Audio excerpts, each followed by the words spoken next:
नमस्कार, मी लाघवी ओम सावंत बुलेटिनमध्ये आपलं स्वागत करते। बुलेटिनच्या सुरुवातीलाच महत्त्वाची बातमी आहे। आज चौथा दिवस आहे आणि आजच्या चौथ्या दिवशी सुद्धा टँकर चालकांचा संप हा सुरूच आहे। तिसऱ्या बैठकीत सुद्धा तोडगा काही निघालेला नाहीये। लेखी स्वरूपात मागण्या जोवर मान्य होत नाही तोवर संप सुरूच ठेवण्याचा निर्धार घेण्यात आल्यानं मुंबईकरांची चिंता वाढवणारी ही बातमी आपण पाहतोय। कारण टँकर असोसिएशनने आज चौथ्या दिवशी देखील संप जर कायम ठेवला तर त्याचा फटका मुंबईकरांना बसणार आहे। मुंबईत पाणीबाणी निर्माण होऊ शकते। केंद्रीय मंत्री CR पाटील आणि मुंबई महापालिका आयुक्त यांच्यासोबत शुक्रवारी झालेल्या बैठकीत तोडगा काही निघाला नाहीये। टँकर चालक संघटनेची शनिवारी सुद्धा बैठक पार पडलेली होती। पुढे रणनीती ठरवण्याकरता ही बैठक पार पडली आहे, मात्र त्यातही तोडगा निघत नाहीये। त्यामुळे वॉटर टँकर असोसिएशनने संप सुरूच ठेवण्याचा आता निर्धार घेतलाय। बैठक फिसकटल्यानं वॉटर टँकर असोसिएशन संपावर ठाम आहे। जोवर लेखी स्वरूपात मागण्या मान्य होत नाहीत तोवर हटणार नाही अशी भूमिका या संघटनानं घेतलेली आहे। आम्ही आजही एनओसी घ्यायला तयार आहोत, पण त्या जे चेंजेस त्यांनी जर केले, जसं 200 स्क्वेअर मीटरचा प्लॉट हवा आहे, ती आम्हाला मान्य नाही आहे। आणि जर आज जरी आम्ही ओसी घेतली तरी 2020 पासून ते फाईन लावतायत, पेनल्टी लावतायत, ते सुद्धा आम्हाला मान्य नाही। दुसरा ट्रॅफिकचा एक इश्यू आहे, जे आम्हाला 1500 फाईन करतायत। या 2-3 गोष्टीसाठी आमचं म्हणणं, त्यांनी जर चेंजेस केले तर आम्ही तयार आहोत करायला। कारण की जे काल नोटीस दिली त्यामध्ये दिले 471 ॲक्टनुसार आमच्या कारवाई करतील। तर 2 वर्ष जेलमध्ये कोण जाणार सांगा बरं। म्हणून बावडेलने आम्हाला पाणी द्यायचंच बंद केले, म्हणून आम्ही आमच्याकडे उभे केले। हा स्ट्राईक वगैरे नाही केला आम्ही। आम्हाला मुदत नकोय, आम्हाला एनओसी द्या।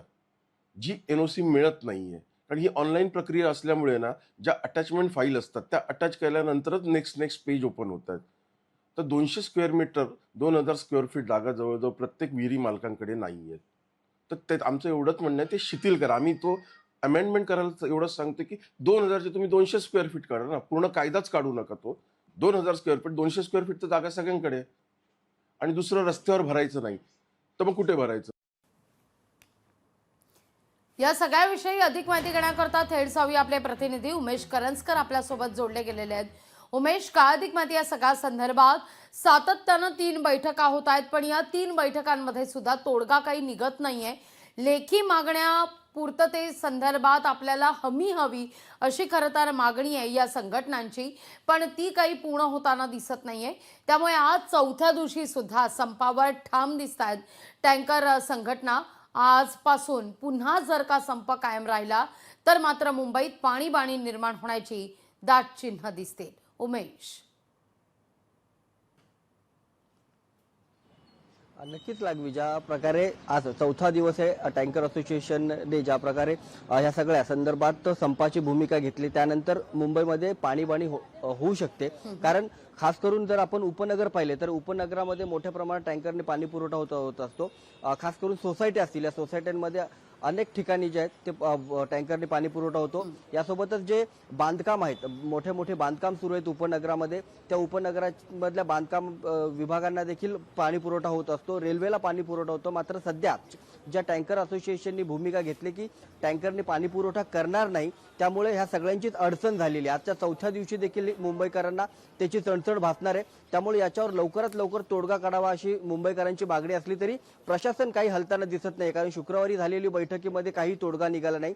कोणत्याही लिखित स्वरूपाची टँकर असोसिएशनला या बैठकीमधून लिखित स्वरूपाचं काही देण्यात आलेलं नाही। त्याच्यामुळे टँकर असोसिएशनचं म्हणणं आहे की प्रशासनाने आम्हाला लिखित स्वरूपात द्यावं, ज्या काही आमच्या मागण्या त्या पूर्ण कराव्या। मात्र त्या मागण्या पूर्ण होताना दिसत नाही आणि म्हणूनच टँकर असोसिएशन आज चौथ्या दिवशी देखील संपाच्या भूमिकेत आहे। त्यामुळे मुंबईकरांना अनेक ठिकाणी जे ते पाण्याची चणचण भासणार आहे। खास करून अनेक सोसायटीमध्ये ज्या मोठे मोठे टावर आहेत तिकडे पाणी चढत नाहीये आणि अशा ठिकाणी टँकरनी पाणी पुरवठा होत असतो आणि तिथे टँकरनी पाणी पुरवठा होत नसल्याने चणचण जी आहे ती मुंबईकरांना भासताना आपल्याला पाहायला मिळते। त्यामुळे यावर लवकरात लवकर तोडगा निघायला पाहिजे। मात्र आज देखील याबाबतची कुठली बैठक होत नाहीये, त्यामुळे आजच्या दिवशी देखील हा संप जो सुरू राहणार। त्यामुळे सोमवारी याबाबतची बैठक होते का ते पाहावं लागणार आहे। लागवी, निश्चित।